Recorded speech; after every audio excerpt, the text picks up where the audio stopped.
Jarrett. Now I should start out Jarrett. Jeff Jarrett, the second-rate honky-tonk man in my opinion.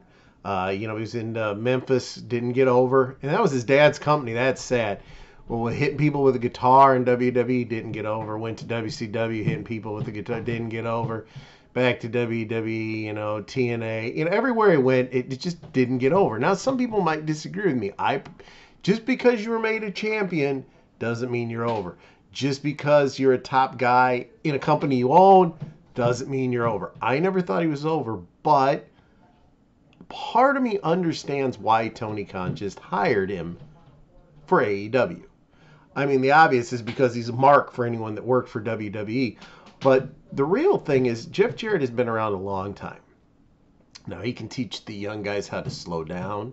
He's a very good promo. I will not say he's not. So he could help, work with the guys on their promos that are having a little bit of problems. He can help promote things, because like I said, this is second, possibly third generation athlete. His dad was a promoter. He was a promoter. They can help, especially if TNA wants to start touring, doing live events, stuff like that. The question for me was, why did they put him as an active wrestler to hit people with the guitar? Now, he got a little popular because he had a nice little run in GCW there with Effie. They had a few good matches, but he's jumped Darby Allin, and yesterday they did the interview, and Shivani, why are you here? And he was like, after more than 1 million views of my debut, the question's why?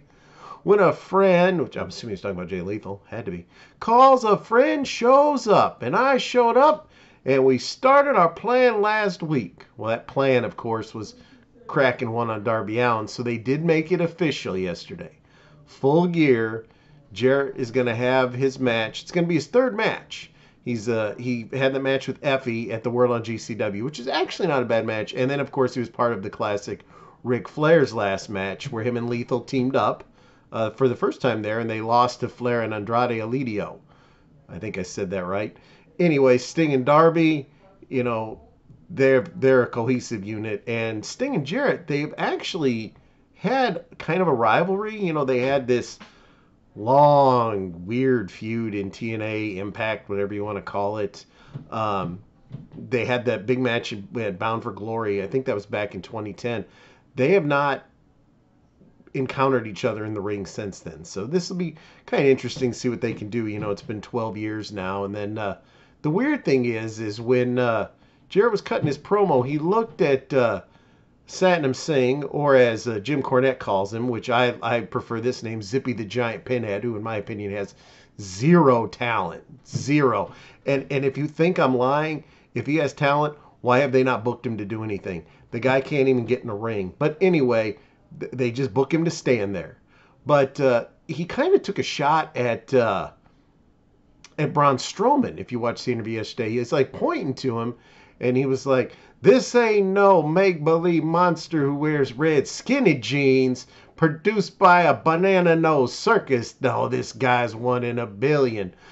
I mean, if 1 in a billion also counts as people like Elegante, who else was there? Who was that? The Loch Ness, who dropped an elbow and couldn't get up in WCW days.